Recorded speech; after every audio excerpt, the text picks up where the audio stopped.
Welcome to County Portal, your simple source for local government services and public records.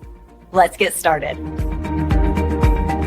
How far can a police radar gun actually reach? It's a question every driver has wondered when they see a police car in the distance.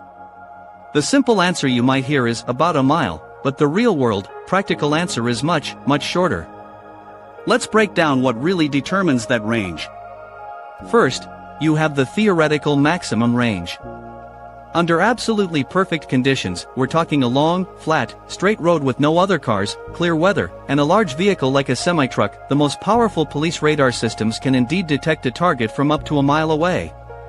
But reality is rarely perfect.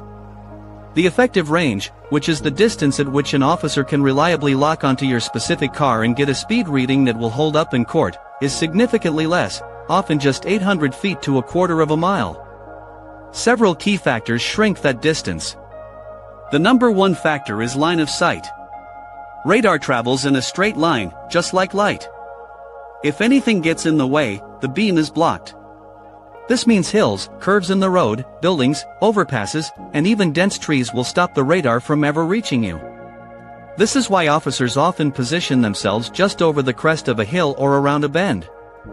They aren't trying to tag you from a mile away, they're waiting for you to enter their much shorter, clear targeting zone. Another major factor is traffic. A radar beam is like a flashlight beam, it gets wider the farther it travels. At a distance, that beam could be covering multiple lanes and multiple cars. If you're in a pack of cars, it's very difficult for an officer to prove the speed reading belongs to your vehicle and not the larger SUV next to you. This is called target identification, and it's why officers need to be close enough to single you out visually and with their equipment. The type of vehicle you're driving also matters.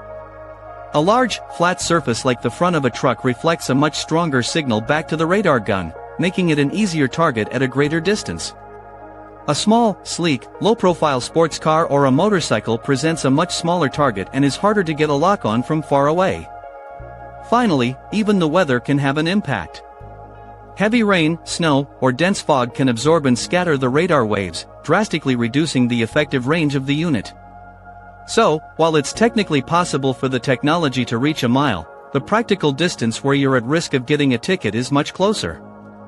An officer needs a clear shot, positive target identification, and a solid signal, all of which happen at a range of a few hundred feet to about 1,500 feet, not 5,000. The real threat isn't the police car you can barely see on the horizon, but the one that's well within your own line of sight. Thanks so much for watching. If you found this information useful and want to learn more about the tech used on the road, please hit that like button and be sure to subscribe to the channel so you don't miss our next video. Drive safe, and we'll see you next time.